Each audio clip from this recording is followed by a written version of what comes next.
Ma'asyiral muslimin yang dimuliakan Allah Subhanahu wa taala. Di dalam surah Al-Qasas, ketika Allah Subhanahu wa taala bicara tentang kisah Qarun, Allah Subhanahu wa taala berfirman, "Fa kharaja ala qaumihi fi zinatihi." Maka keluarlah Qarun kepada kaumnya dengan kemegahan dan kekayaannya. Qala alladziina yuriduna al-hayata ad-dunya ya laita lana mithla ma utiya Qarun innahu ladzu haddin adzim. Maka orang-orang yang menginginkan kehidupan dunia, mereka berkata, mudah-mudahan kita mempunyai harta kekayaan seperti yang telah diberikan kepada Qarun. Sesungguhnya dia benar-benar mempunyai keberuntungan yang sangat besar. Wa qala alladziina utul ilma wailakum thawabullahi khairun liman amana wa amila salihan wa la yulaqqaha illa sabirun. Tetapi orang-orang yang dianugerahkan pengetahuan ilmu berkata, celaka kalian, ketahuilah bahwa pahala Allah lebih baik bagi orang-orang yang beriman dan mengerjakan kebaikan, dan pahala besar itu hanya diperoleh orang-orang yang bersabar. Fa khasafna bihi wa bidarihi al-ardh fama kana lahu min fi'atin yansuruna min dunillah wa ma kana minal muntasirin. Wa asbaha alladhina tamannaw makanahu bil amsi yaqulun wa ka'anna Allah yabsutur rizqa liman yasha' min ibadihi wa yaqdiru laula an manna Allahu alaina la khasafa bina wa ka'annahu la yuflihul kafirun. Maka kami benamkan Qarun bersama rumah-rumahnya ke dalam bumi, maka tidak ada baginya satu golongan pun yang akan menolongnya selain Allah, dan dia tidak termasuk orang-orang yang dapat membela diri. Dan orang-orang yang kemarin mengangan-angankan kedudukan Qarun, tiba-tiba mereka berkata, duhai benarlah kiranya Allah yang melapangkan rizki bagi sesiapa yang dikehendaki di antara hamba-hambanya, dan juga membatasi bagi sesiapa yang dikehendakinya di antara hamba-hambanya. Sekiranya Allah tidak melimpahkan karunia-Nya kepada kita, tentu Dia telah membenamkan kita pula seperti Qarun. Aduhai benarlah kiranya tidak ada keberuntungan bagi orang-orang yang mengingkari nikmat Allah Subhanahu wa taala. Ma'asyiral muslimin wal muslimat rahimani wa rahimakumullah. Penggalan kisah Qarun ini memberikan inspirasi kepada kita bahwa harta itu memang menyilaukan manusia. Lihat orang-orang yang memandang harta Qarun di zaman Qarun, mereka menginginkan seperti yang dimiliki Qarun. Makanya mereka mengatakan, ya laita lana mithla ma utiya Qarun. Duhai kiranya Allah Subhanahu wa taala memberikan seperti yang Allah berikan kepada Qarun juga diberikan kepada kami. Begitulah orang-orang ketika memandang harta, pasti mereka hendak menghendaki harta yang dimiliki orang lain. Seperti itulah Allah anugerahkan kepada mereka, seperti itu pula Allah anugerahkan kepada kita. Itu maunya manusia seperti itu. Kalau yang dikejar hanya kehidupan dunia. Tapi lihat orang-orang yang diberikan pengetahuan ilmu agama, justru sebaliknya, dan mengatakan wailakum thawabullahi khairun. Celaka kalian, pahala Allah itu jauh lebih baik liman amana wa amila salihah, bagi orang-orang yang beriman dengan hari akhir dan mengerjakan kebaikan, wala yulaqqaha illa sabirun, dan pahala yang besar itu tidak diperoleh kecuali orang-orang yang sabar. Ma'asyiral muslimin yang dimuliakan Allah Subhanahu wa taala, dari sini kita tahu bahwa tabiat manusia, ada orang-orang itu yang diberikan harta kekayaan banyak hartanya, bahkan kita katakan cukup hartanya, tetapi merasa miskin hidupnya.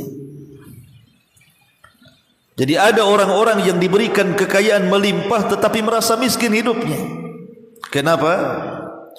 Karena tidak ada sifat ta'affuf, iffah, merasa cukup dengan pemberian Allah Subhanahu wa taala dan tidak meminta-minta kepada orang. Kebanyakan orang-orang kaya yang mereka miskin itu karena mereka masih memandang harta yang lainnya, rupanya yang lain jauh lebih kaya dibandingkan dirinya. Ataupun mungkin dia ingin memperkaya dirinya dengan cara culas. Boleh jadi mungkin dia berbisnis dan di dalamnya penuh dengan kecurangan, padahal kekayaan sudah banyak tuh. Maka orang yang seperti ini walaupun kaya tetap dianggap miskin, karena dia tidak pernah merasa cukup dengan pemberian Allah Subhanahu wa taala. Ma'asyiral muslimin yang dimuliakan Allah Azza wa Jalla, yang ingin saya jelaskan di malam hari ini adalah ada beberapa dosa yang akan mengakibatkan terhalangnya rizki Allah Subhanahu wa taala. Boleh jadi kita akan menjadi miskin setelah Allah berikan kekayaan kepada kita. Dosa apa saja itu? Yang pertama, kita tahu bahwa secara umum setiap dosa itu menghalangi rezeki. Secara umum setiap dosa itu menghalangi rezeki. Dan itu berdasarkan sabda Nabi sallallahu alaihi wasallam, "Innar rajul la yuhramur rizqu bi dzambi yusibuhu." Sesungguhnya seseorang itu diharamkan rizki padanya disebabkan dosa yang dilakukannya. Jadi dosa apapun secara umum adalah bisa menjadikan rizki Allah Subhanahu wa taala terhalang kepadanya. Ini secara umum. Adapun secara khusus, di antara dosa-dosa yang mengakibatkan kefakiran itu, pertama, riba. Karena itu berdasarkan firman Allah Subhanahu wa taala, "Yamhaqullahu riba wa yurbis sadaqat." Allah Subhanahu wa taala akan menghilangkan keberkahan harta pada pelaku riba, tetapi Allah Subhanahu wa taala akan mengembangkan harta pada pelaku sedekah. Yamhaqullahu riba wa yurbis sadaqat. Lihat di dunia ini banyak negara-negara tumbang ekonominya itu disebabkan karena riba. Banyak sekali negara-negara yang tumbang terlilit dengan hutang luar negeri, untuk membayar bunganya saja kesulitan, apalagi pokoknya. Belakangan akhirnya kolab negara tersebut. Itu skala besar negara. Skala pribadi, individu, sudah kita saksikan di masyarakat kita. Orang-orang yang pinjam-pinjam uang di penjol-penjol itu. Pinjol atau penjol tuh? Kurang lebih lah ngomongnya. Atau rentenir lah senangnya kan. Lihat, ketika mereka tidak sanggup kemudian membayar, sampai di antara mereka ada yang gantung diri juga. Ya, karena Allah Subhanahu wa taala sudah memberitahu dalam Quran loh. Rasul 14 abad yang silam sudah diberitahu oleh Allah Subhanahu wa taala, "Yamhaqullahu riba wa yurbis sadaqat." Maka kalau ingin terhindar dari kefakiran dan kemiskinan, jauhi riba. Ini dosa yang pertama. Dosa yang kedua, az-zina, berzina. Nabi SAW mengatakan dalam hadis Abdullah bin Umar radhiyallahu an dari Nabi SAW, az-zina yurithul faqra. Zina itu bisa mewarisi kefakiran. Zina itu bisa mewarisi kefakiran karena zina itu syahwat. Terkadang ada orang yang berani membayar berapapun untuk melakukan zina. Dia bekerja dari tanggal 1 sampai tanggal 30. Setelah gajian terkena syahwat zina, habis gajinya untuk berzina saja. Belum lagi kemudian mewarisi dengan berbagai macam penyakit, naudzubillah, yang sampai hari ini juga obatnya belum diketemukan, penyakit AIDS. Ini yang kedua. Kemudian yang ketiga, naqsul mikyal, mengurang-urang takaran dan timbangan. Karena Nabi SAW mengatakan dalam sebuah hadis, kata Nabi SAW, tidaklah sebuah kaum itu mereka mengurang-urang takaran dan juga mengurang-urang timbangan. Allah Subhanahu wa taala akan menimpakan 3 hukuman. Apa 3 hukuman itu? Pertama, Allah Subhanahu wa taala akan memberikan kepada mereka syiddatil mauna, sulitnya ekonomi. Sulitnya ekonomi. Yang kedua, akan ditimpa kepada mereka sinin paceklik yang berkepanjangan. Dan yang ketiga, kezaliman penguasa juga akan dikuasakan kepada mereka. Jadi orang-orang yang curang dalam dagang, kata Nabi SAW, malam yang kusul mikyala wal mizan, tidaklah manusia mengurang-urang takaran dan timbangan, illa ukhidu bis sinin wa syiddatil maunati wa jawri sultan, kecuali akan ditimpakan kepada mereka paceklik yang berkepanjangan atau susahnya ekonomi, atau dikirim kepada mereka penguasa zalim. Subhanallah, 1 dosa 3 azab. Dosanya 1, mengurang-urang takaran, mengurang-urang timbangan, mengurang-urang meteran, curang dalam dagang. Tapi Allah kuasakan 3 azab. Pertama paceklik, yang kedua susahnya ekonomi, yang ketiga dikuasakan para pemimpin zalim. Maka ketika kemudian curang dalam berdagang, hakikatnya bukan membawa keuntungan, hakikatnya membawa kerugian, dan itu sebab kefakiran. Ini yang ketiga. Yang keempat, qat'ur rahim, memutus silaturahim. Karena orang-orang yang menyambungkan silaturahim itu sebab diluaskan rizki. Mafhum mukhalafahnya berarti orang yang memutus silaturahim bisa menyempitkan rizki. Kata Nabi SAW, man ahabba an yubsata lahu fi rizkihi wa yunsa'alahu fi atharihi falyasir rahimahu. Barang siapa yang hendak diluaskan rizkinya, wa yunsa'alahu fi ajalihi, dan dipanjangkan umurnya, falyasir rahimahu, hendaklah dia menyambungkan silaturahim. Kemudian juga di antara dosa yang kelima adalah kufur nikmat. Ketika kita tidak mengakui nikmat itu datang dari Allah, maka ini penyebab besar kefakiran. Karena Allah Subhanahu wa taala mengatakan, la in syakartum la azidannakum wa la in kafartum inna adzabi la syadid.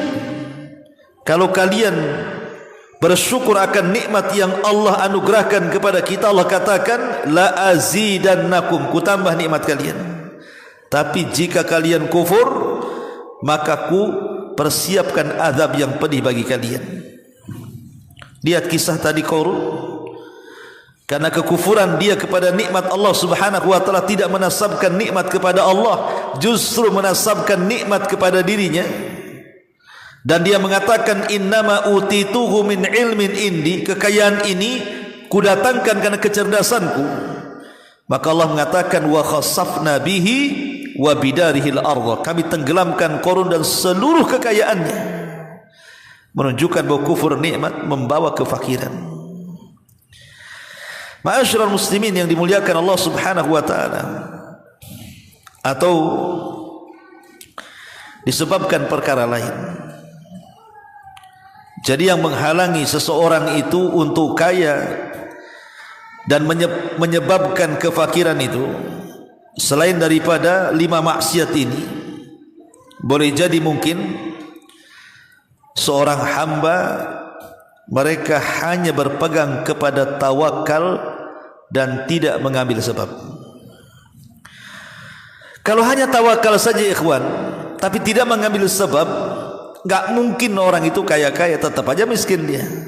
Hari-hari ke masjid berdoa kepada Allah, ya Allah berikan kekayaan, luaskan rizki, mudahkan pekerjaan, tapi jogrok terus di masjid, tidak pernah keluar.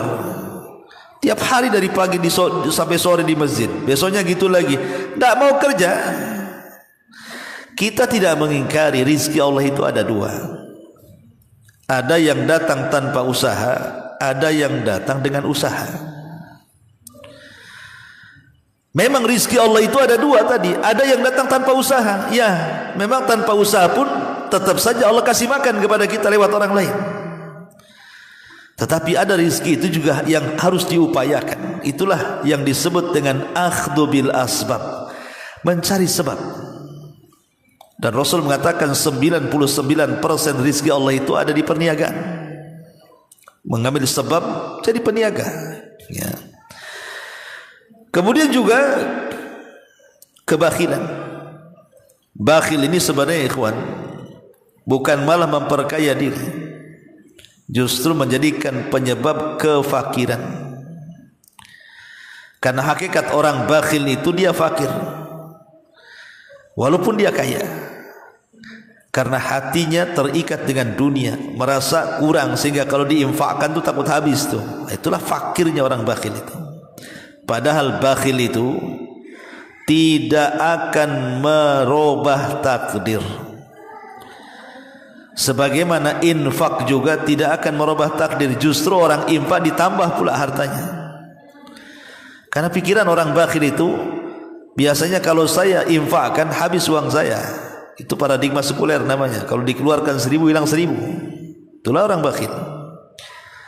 Padahal rizki Allah itu sudah ditentukan, tidak mungkin berkurang karena kebakhilan. Enggak mungkin berkurang. Enggak mungkin bertambah karena kebakhilan, dan tidak mungkin berkurang karena diinfakkan. Itu kaidah. Ya. Jadi harta itu tidak mungkin berkurang karena infak, dan tidak mungkin bertambah karena bakhil. Kenapa? Karena sudah ditakdirkan Allah.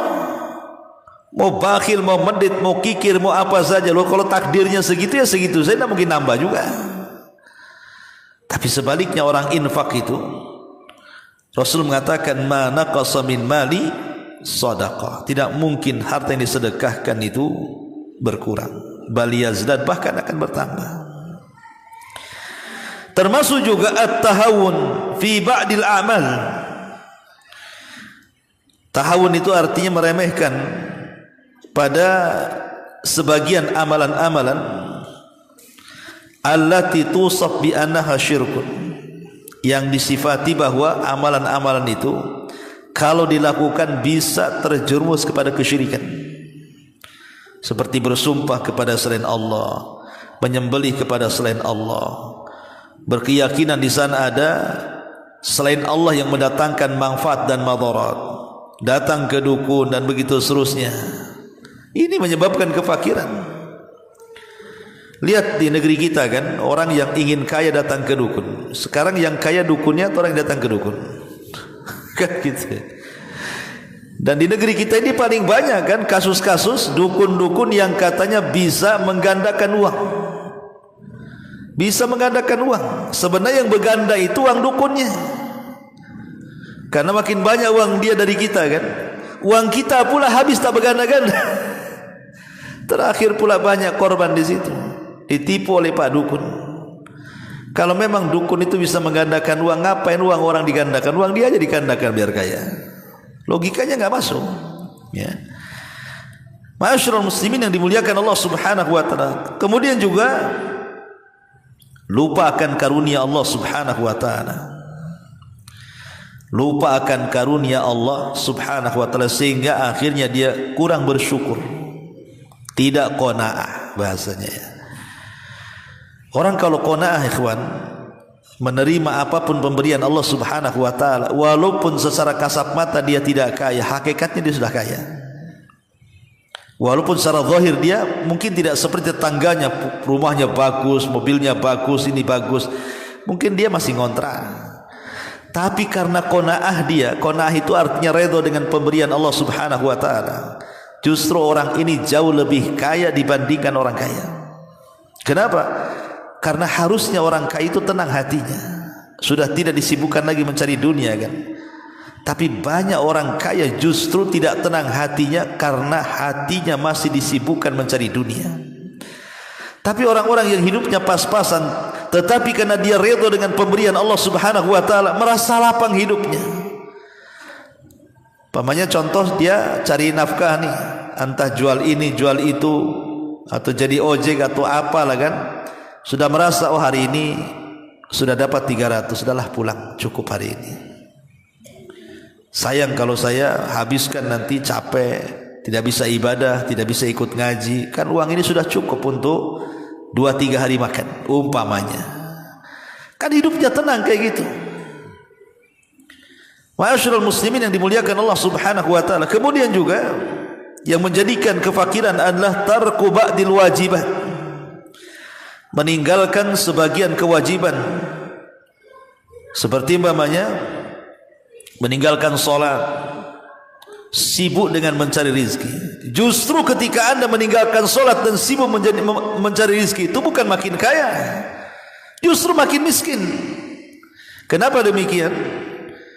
Karena kita tahu bahwa sholat itulah pintu daripada pintu-pintu rizki. Sholat itu bukan menghalangi rizki, justru disitulah kuncinya. Kalau ingin dibukakan rizkinya, sholat. Karena solat itu artinya silatul abdi wa rabbihi, hubungan hamba dengan Rabbnya. Dalam solat itu kita bisa meminta kepada Allah sebanyak-banyaknya rizki dari Allah Subhanahu wa taala. Makanya justru yang meninggalkan kewajiban ini mengakibatkan kefakiran, termasuk tasahulul abdi fi aqlil malil haram. Permudah-mudahnya seorang hamba memakan makanan yang diharamkan Allah Subhanahu wa taala. Ma'asyiral muslimin yang dimuliakan Allah Azza wa Jalla, dan banyak lagi tentunya ya dosa-dosa dan perkara-perkara yang bisa menyebabkan seseorang itu terjatuh kepada kemiskinan. Lah salah satunya juga sebagai tambahan adalah ketidakyakinan kita itu dengan rizki Allah. Ketidakyakinan kita dengan rizki Allah. Kalau orang punya keyakinan yang benar tentang rizki Allah Subhanahu wa taala, orang tidak akan mikir tentang masalah rizki. Kenapa? Wa ma min dabatin fil ardi illa 'ala Allah rizquha. Semua binatang yang melata itu sudah ditentukan rizkinya. Dia enggak akan mikir rizkinya. Yang penting saya kerja. Soal rizki dapat seberapa itu urusan Allah Azza wa Jalla. Karena tidak mungkin mentarget. Berapa banyak orang yang mentarget bulan ini harus dapat sekian, ternyata targetnya tidak kecapean.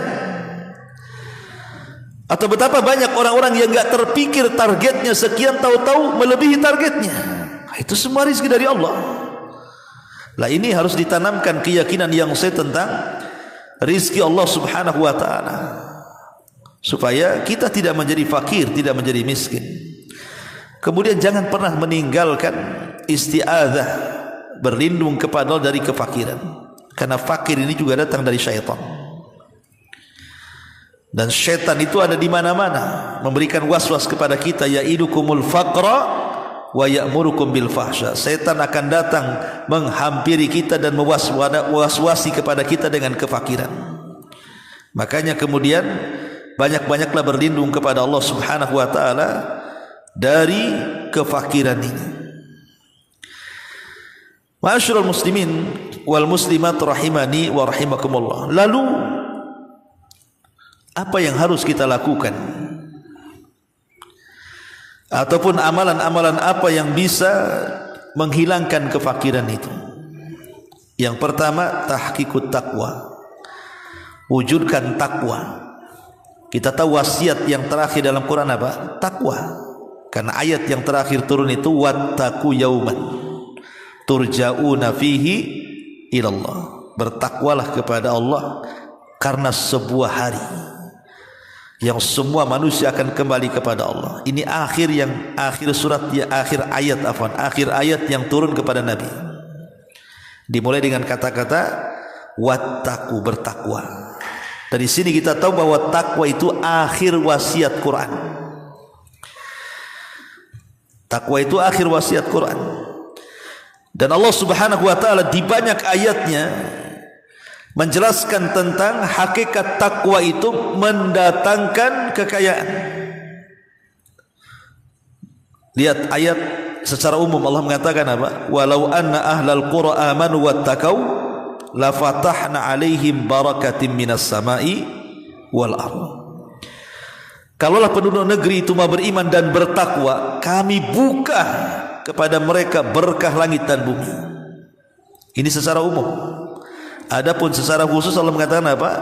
Wa man yattaqillah yaj'al lahu makhraja wa yarzuqhu min haitsu la yahtasib. Siapa yang bertakwa kepada Allah Subhanahu wa taala, maka dia akan dicarikan setiap kesulitannya jalan keluar dan akan diberikan rizki dari arah yang tidak disangka-sangka. Ma'asyiral muslimin yang dimuliakan Allah Azza wa Jalla, dahulu ada seorang ulama salaf, saya lupa namanya, ulama salaf ini,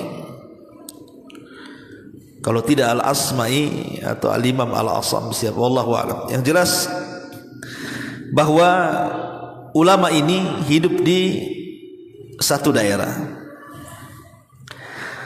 Jadi dia kepikiran ingin berangkat haji.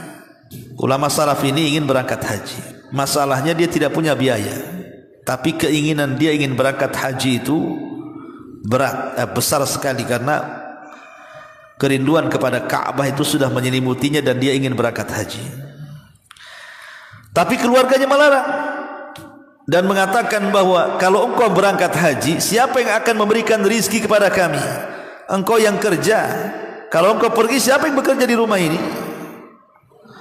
Tetapi ada salah satu putrinya meyakinkan ayahnya yang merupakan ulama ini, pergi saja wahai ayahku, Allah Subhanahu wa taala pasti akan memberikan rizki yang lain kepada kita. Akhirnya betul-betul mendapatkan nasihat dari anak putrinya, salah satu anak putrinya ini, tenang dia, berangkatlah dia pergi haji dengan modal pas-pasan. Setelah kemudian dia pergi haji, akhirnya mulailah kemudian bekal yang ditinggalkan di rumahnya itu mulai menipis. Maka kemudian keluarganya yang lain menyalahkan anak putrinya ini, yang mengatakan kepada ayahnya, pergi saja wahai abi, karena rizki kita ditanggung Allah, katanya. Dimarahin sama keluarganya, sama saudara-saudaranya, gara-gara kamu bapak kita pergi, kita nanti ini 2-3 hari lagi mau makan apa ini, katanya. Jadi disalahkan dia. Rupanya ketika itu sang khalifah sedang berjalan-jalan dan sampailah di kampung ulama tadi. Sang khalifah ini dengan ajudan-ajudannya itu sedang safar sampai di desa itu. Lalu Allah takdirkan kehabisan bekal, maksudnya kehabisan makanan, stok makanan dan minuman. Jadi dia ingin meminta air bersih ke salah satu warga yang ada di kampung itu. Maka kemudian di antara sang khalifah ini memberitahu bahwa ini kampung ulama fulan. Jadi ulama itu memang terkenal, ya sampai ke kerajaan gitu kan, yang berangkat haji ini. Maka kata sang khalifah, oh rupanya dia di sini, katanya. Iya, kalau gitu kita datangi rumahnya, katanya. Akhirnya sang khalifah dengan ajudannya mendatangi rumahnya. Rupanya keluarganya menceritakan bahwa sang ulama sedang pergi haji. Lah sang khalifah ini melihat kondisi rumahnya sangat kesian. Tidak ada barang-barang berharga dan nampak sedang kekurangan dan hajat kepada kebutuhan hidupnya besar. Akhirnya sang khalifah mengatakan kepada ajudan-ajudannya, kita sudah sampai di desa ini. Kalau kalian ingin memuliakan ulama ini, ayo kita urunan, kita kasih uang biar dia layak hidupnya dan juga keluarganya. Akhirnya urunan, kemudian diberikan uang untuk keluarga itu. Kemudian khalifah pergi. Apa kata si putrinya tadi yang sudah disalahkan tadi? Lihat, apa kataku katanya? Rizki kita itu ditanggung Allah katanya. Bayangkan, ya kan? Ma'asyiral muslimin yang dimuliakan Allah Subhanahu wa taala. Bahkan kalau tidak salah di zaman siapa ya? Khalifah Imam Malik Abu Hanifah, saya lupa. Jadi ada seorang wanita ini miskin. Kerjanya ya membuat pintalan itu, menenun ya. Jadi kadang 3 hari baru selesai nenun itu. Nanti dijual murah, paling bisa untuk 1, 2, 3 hari aja dia makan. Sehingga dia harus menenun setiap hari, kalau tidak makan. Jadi satu hari dia sedang menenun dan hampir selesai, siap dijual tuh tenunannya itu. Allah takdirkan ketika dijemur tenunannya itu, datang burung besar. Diambillah tenunan ini, dibawa terbang. Mau dijual hilang lah, dibawa terbang burung. Akhirnya menangislah wanita ini, karena kainnya dibawa terbang burung. Mungkin mau untuk sarang dia atau kan, nggak tahu juga kan.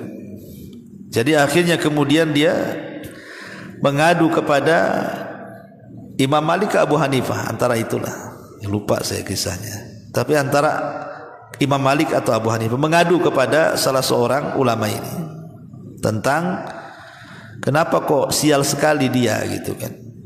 Sudah capek-capek 3 hari nenun, tiba-tiba kemudian tenunan itu diambil burung. Apa seperti nasibku? Maka sang ulama mengatakan dan menenangkan, tidak, rizki itu ditanggung Allah. Kalau memang itu rizkimu, tidak akan kemana katanya. Tiba-tiba selepas itu datanglah 3 orang kepada imam ini, pada sang ulama ini. Kemudian menceritakan tentang perjalanan dia. Jadi dia 3 orang ini seorang peniaga, orang kaya, peniaga, berada di perahu. Qadarullah kemudian perahunya bocor, bolong dan hampir tenggelam.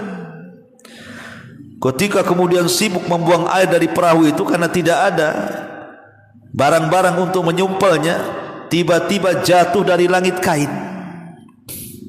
Rupanya kain itu kain yang dibawa burung tadi, jatuh ke kapal itu. Masya Allah, ini 3 pengusaha tujar ini beruntung sekali. Langsung diambil kain itu, disumpelkan ke perahunya. Selamatlah 3-tiganya. Kemudian datanglah kepada sang imam dan mengatakan, ya imam, kami bertiga hampir mati kalau bukan karena kain, dibawa kain ini. Dan kami sudah bersumpah, siapa pemilik kain ini katanya. Kami sudah bersumpah akan memberikan setiap kami 1000 dinar. Berarti kalau 3 orang ya 3000 dinar katanya. Kata wanita, itu kainku itu yang dibawa burung kan. Akhirnya dia dapat 3000 dinar, coba. Kainnya balik, dapat lagi 3000 dinar kan. Rizki itu datang dari Allah. Bukan dari siapa-siapa rizki itu. Datang dari Allah. Kalau Allah berkehendak, Allah bisa membuat orang kaya mendadak. Sebagaimana kalau Allah berkehendak, Allah buat dia miskin mendadak pun bisa. Itulah ma'asyiral muslimin, karena tadi takwallahi azza wa jalla. Yang kedua, ya, as-sadaqah. Memperbanyak sedekah. Memperbanyak sedekah itu sekali lagi, kalau kita yakin dengan sedekah itu bisa mendatangkan rizki, insyaallah ini mujarrab, ya, terbukti gitu kan. Banyak kok para pedagang-pedagang kaya raya itu, mereka usahanya berkah luar biasa, rupanya karena mereka rajin sedekah. Karena Nabi SAW yang mengatakan, ma naqasa min mali sadaqah bal yazdad bal yazdad bal yazdad. 3 kali Rasul mengatakan bal yazdad. Tidak mungkin berkurang harta yang disedekahkan, bahkan bertambah, bertambah dan bertambah. Ini yang kedua. Kemudian yang ketiga, al-ibti'ad anidz dzunub, jauhi dosa. Karena tadi saya katakan di awal, dosa inilah yang menyebabkan kefakiran. Maka ketika kita berusaha menjauhi dosa, maka itu sebab terbukanya kekayaan. Kemudian juga at-taqarrub ila Allah bid-du'a, mendekatkan diri kepada Allah Subhanahu wa taala dengan doa. Minta kepada Allah, bangun pada setiap sepertiga malam akhir di waktu-waktu mustajab di tempat-tempat mulia, minta agar diluaskan rezekinya. Maka Allah Subhanahu wa taala tidak mungkin menyia-nyiakan hamba-hamba yang berdoa. Kemudian juga at-tawakkul, bertawakallah kepada Allah Subhanahu wa taala, sandarkan hati hanya kepada Allah, jangan meminta kecuali kepada Allah, jangan menyandar kecuali kepada Allah. Siapapun yang bersandar kepada selain Allah, pasti dia tidak mungkin sukses dunia dan akhirat. Maka sandarkan kepada Allah Subhanahu wa taala, termasuk birrul walidain, berbuat baik kepada orang tua yang orang tuanya masih hidup, itu sebab kekayaan. Tapi sebaliknya, orang yang durhaka kepada orang tua, justru itu sebab dihilangkan berkah dalam rizki, terkadang bisa sampai kepada taraf kefakiran. Naudzubillah. Termasuk juga al-budu an akli malil haram, jauhi memakan harta yang diharamkan Allah Subhanahu wa taala, karena itu akan menghilangkan berkah, bahkan bisa mengakibatkan kefakiran. Kemudian juga as-sidqu baina syurakah, jujur ketika bermuamalah. Karena Rasul mengatakan, apabila dua orang berjual beli, kalau dua-duanya jujur, burika lahuma, Allah berkahi rizki keduanya. Artinya Allah tambah rizki keduanya.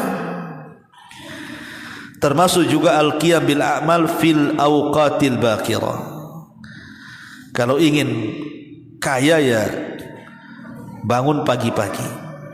Ketika barokah itu turun, Rasul mengatakan, Allahumma barik li ummati fi bukuriha, ya Allah berkahi umatku di waktu pagi. Berarti orang yang bangun di waktu pagi diberkahi hartanya. Diberkahi artinya bisa dalam bentuk diluaskan hartanya, atau mungkin hartanya tidak banyak tetapi cukup bagi kehidupannya karena berkah.